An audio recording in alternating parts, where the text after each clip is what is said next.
চারিদিকে এখন কাঁচা আম পুরো ছড়াছড়ি, কাজেই কাঁচা আম দিয়ে নানা রকমের রেসিপি এই সময় যতটা সম্ভব ততটাই বানিয়ে ফেলবো। আর এটা সব থেকে বড় কথা, একদম ঝামেলা কম, মানে রোদে শুকানোর কোনো ঝামেলা নেই, আর একদম তেল ছাড়াই তৈরি হয়ে যায়। যারা তেল খেতে পছন্দ করে না তাদের জন্য এই রেসিপিটি একদম পারফেক্ট। বিশেষ করে বাচ্চাদের জন্য তো অবশ্যই, বাচ্চারা প্রায় প্রত্যেকেই এইটা কিন্তু খেতে প্রচণ্ড পছন্দ করে। তো চলো আর দেরি না করে বানানো শুরু করি। আমি অস্মিতা, সবাইকে ওয়েলকাম অস্মিতাস করায়। তো এর জন্য কচি আম, যেটা মানে ছোট ছোট সাইজের, সেই আমি নিয়ে নিয়েছি। যেগুলোর আঠিগুলো খুব একটা কিন্তু শক্ত হয় না, সেই আমটাই এখানে নিয়ে নেব। আর এখন তো এই আমগুলোই বেশি পাওয়া যাচ্ছে না মার্কেটে। খুব ভালো মতো করে এটাকে ধুয়ে নিচ্ছি। আচ্ছা, এখানে না আমি মোটামুটি 800 গ্রামের মতো আম নিয়ে নিয়েছি, কাঁচা আম, সেই পরিমাপটা বলে দিলাম। আর এবার এটাকে না খুব ভালো করে ড্রাই করে নিতে হবে, যদি আমরা অনেক দিন পর্যন্ত সংরক্ষণ করতে চাই বা প্রিজার্ভ করতে চাই। তো সেই জন্য এরকম আমি একটা তোয়ালে দিয়েই ভালো মতো করে এটা ড্রাই করে নেব। ড্রাই করার পরেও কিন্তু এটা তোয়ালের মধ্যে এরকমভাবে রেখে বেশ কিছুক্ষণের জন্য, মানে কমপক্ষে হলেও 10 থেকে 15 মিনিট এভাবে রেখে দেব, যাতে করে তোয়ালে থেকে মানে জলটা যেন তোয়ালেটা পুরোটাই শোক করে নেয়। এরপর 10 মিনিট পর এটাকে আমি আবার নিয়ে আসবো। এবার একবার দেখে নেব। এটা এখন দেখতে পাচ্ছি মোটামুটি পুরোটা কিন্তু একদম ড্রাই হয়ে গেছে, মানে বিন্দু মাত্র জলও কিন্তু এখানে থাকলে চলবে না। তাহলেই কিন্তু মানে 2-1 দিনের মধ্যেই এটা শেষ করে ফেলতে হবে, না হলেই নষ্ট হয়ে যেতে পারে। এবারে কিচ্ছু করব না, জাস্ট এটা কিন্তু মানে যে ওপরের খোসাটা আছে, আমাদের খোসাটাকে অবশ্যই ছাড়িয়ে নিতে হবে। আর আম যেটা আমরা কিনে নিয়ে আসবো বা বাড়িতেও যদি থাকে, এটা কিন্তু মনে রাখতে হবে এই আমগুলো কিন্তু যেন শক্ত হয়, মানে নরম আম দিয়ে কিন্তু আমরা কখনোই এটা করার চেষ্টা করব না। শক্ত শক্ত আম, আর যদি আঁশটা একটু বেশি পুরু হয় তাহলে সেক্ষেত্রে কিন্তু আরও বেশি ভালো হবে।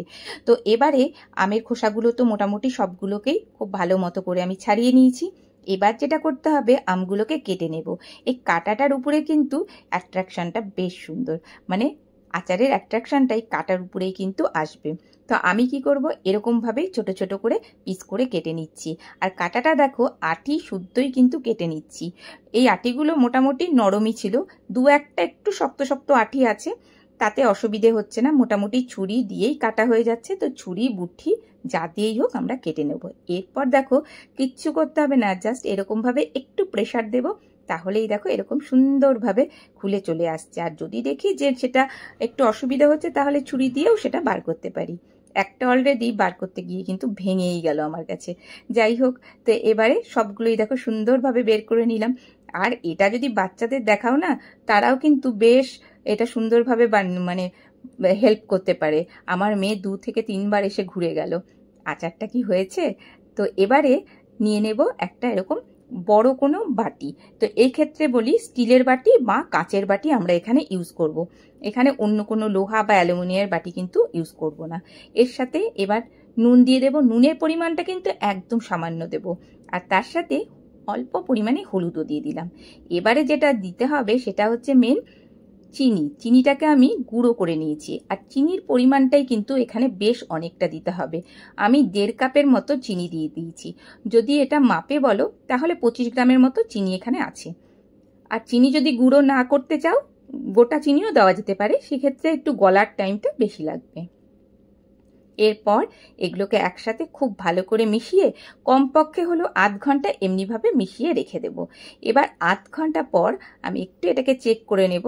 তো দেখতে পাচ্ছি দেখো আমগুলো কিন্তু অনেকটাই নরম হয়ে গেছে। এর আগের আমি যে আমের রেসিপিটা দেখিয়েছিলাম, তো তাতে মনে হয়েছিল অনেকেরই যে কালারটা কেন চেঞ্জ হয়ে গেল।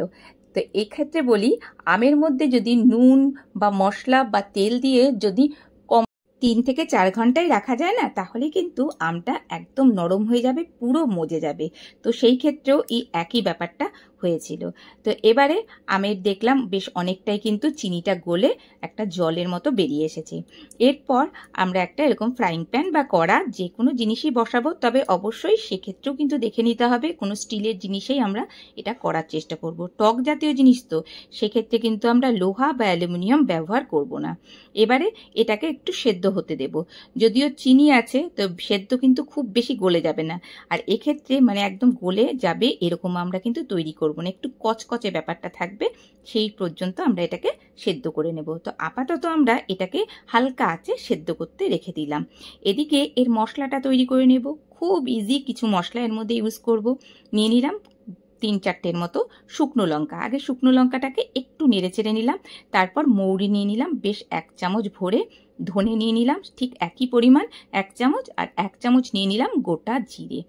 আর এই মশলার ক্ষেত্রে কিন্তু আর কোনো কিছু লাগবে না, মানে সর্ষে বলো বা অন্য কিচ্ছু লাগবে না। এই মশলাটা দিলেই কিন্তু দুর্দান্ত টেস্টি একটা আচার তৈরি হয়ে যাবে। আর এটা একটু ভালো মতো করে আমরা ফ্রাই করে নেব, যখন একটা সুন্দর গন্ধ বেরোবে। আর আচারের মশলা কখনোই খুব বেশি একদম পুড়িয়ে ফেলবো না, তাহলে কিন্তু আচারের টেস্ট একদম নষ্ট হয়ে যাবে। এবার এটাকে একটুখানি মিক্সিতে গুঁড়ো করে নেব। চাইলে পরে হামালদাস্তাতেও গুঁড়ো করে নেওয়া যেত, সেক্ষেত্রেও ঠিক একই রকমের হতো। তবে গুঁড়োটা কিন্তু খুব বেশি একদম মিহি করে ফেলবো না, এরকম দেখো হালকা দানা দানা আছে, সেই অবস্থা পর্যন্ত আমরা গুঁড়ো করে রেখে দেব। এবারে ততক্ষণে কিন্তু আমরা দেখতে পাচ্ছি আমাদের আমটাও কিন্তু পুরোপুরি রেডি। আমি ওভেনটাকে এই সময় অফ করে দিয়েছি।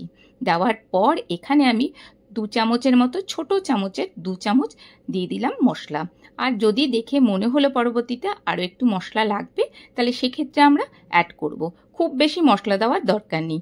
আর বাচ্চা যদি থাকে তাহলে তো কোনো দরকারই নেই, হালকা একটুখানি ছড়িয়ে দিলেই হয়ে যাবে, তাহলে জাস্ট গন্ধটা হতে হবে। এবার এটাকে পুরোপুরি ঠান্ডা করে নিয়েছি। ঠান্ডা হয়ে গেলে পরে আমি এটাকে নিয়ে এলাম। তো এবার দেখতে পাচ্ছি এটা কিন্তু পুরোপুরি ড্রাই টাইপের হয়ে গেছে। আর এটা কিন্তু একটু ড্রাই ড্রাই খেতে ভালো লাগে। যেহেতু চিনির পরিমাণটা এখানে বেশি আছে না, সেই জন্য এটা বেশ অনেক দিন পর্যন্ত রেখে খাওয়া যাবে। যদিও আমি এটা কম করে করেছি, এটা আমার বাড়িতে 1 থেকে 1.5 দিনের মধ্যেই শেষ হয়ে যাবে। কেমন লাগলো এত সুন্দর চটপটি একটা রেসিপি জানাতে পারো। ভালো লাগলে প্লিজ একটা লাইক দিতে ভুলো না। আর অবশ্যই এই কাঁচা আম থাকতে থাকতে এরকম একটা আমের আচার বা মোরব্বা বাড়িতে বানিয়ে ফেলো। একদম ভেতর দিকটা কচকচে আর উপর দিকটা এরকম রসালো, দুর্দান্ত টেস্ট হয়। আর দেখতেও দেখো কতটা অ্যাট্রাকটিভ হয়েছে। খুব সহজ একটা রেসিপি। ভালো লাগলে প্লিজ একটা লাইক দিতে ভুলো না, আর আমার চ্যানেলটিকে সাবস্ক্রাইব করে রেখো। এরকমই সুন্দর রেসিপি তোমাদের সাথে শেয়ার করব। ভালো থেকো, টাটা।